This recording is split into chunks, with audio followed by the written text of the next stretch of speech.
Ebi bibeire izoba rya nyamwabazi hari kuvuga n'abantu begombora ya Nyakyishenyi aha kishayi ky'omupiira kya Nyakisoroza omu muruka gwa Kakyenkye aha kutongoza za kampeyini ez'okuronda akaruru k'okumugarura omu ishengero omurundi gwa kabiri omu kibiina kya PFF ningashi People's Front for Freedom. Honorable Nabos Namanya agizire ngu akaba omuntu orikumanya barikwebembera akaguma nabo kandi akabarwanirira omu ishengero nk'okurwanisa iteeka ry'omwani ebisiyaga okugura embeba n'okuhakanisa okugikwataho arikurwanirira omuntu wa hansi. Ahabwe enshonga nyowe n'okubaye MP bacho mu Uganda abari kugambira amazima kandi ekituremera mu Uganda n'okugamba amazima mwenu kuri tuterera MP w'amazima kimanyise ngo obushuma bwacendera gukomera abantu bushakwa cendera okubonabonesa abanyayuganda kwa cendera abantu bagwa mu bihome Dr. Besigye yaza kumara umwaka mu kihome abanyarukungiri abaroba muterere MP wanyu uri kugamba amazima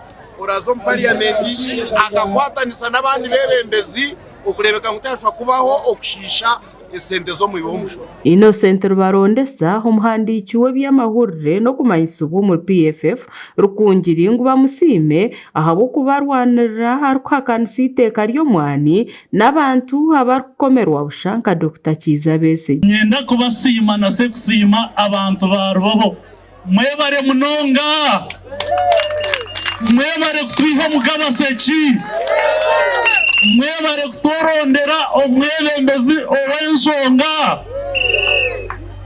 Honorable Nabos abire cyo kureberaho mu parliament ensonga zone zikubakwataho at least abire nayemerera n'abanyarubabo nkeyo mwani nkeyo kutwara aba civilian no mukoto maso ezo zone akagera ki abatura na munonga abakazi bashabira omwebembezi oratoranwe kutungura ebyamagara ahirwariro rya Nyakasoroza Health Center ya Kashatu n'enguute zirikubi. Ndashaba honorable witu watunga chance okashoka rabaho igwariro ryiteri orihindure mazima oriteha mutindo atkorera mazima bacara turi kubona munonga.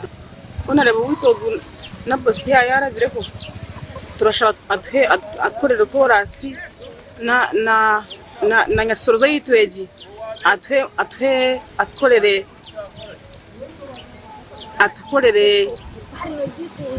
igwariro gitwifaha. Turashaba MP witogwe ekuto zita zitkorere mwenu ekiturete ngane kuto amuyine kwe ngeke turegure ebi birashishikara bwo kuto ekuto zitu nindi masoto turenda uhereza bw'ekuto hamwe n'igwariro gitu turenda ishemerezo.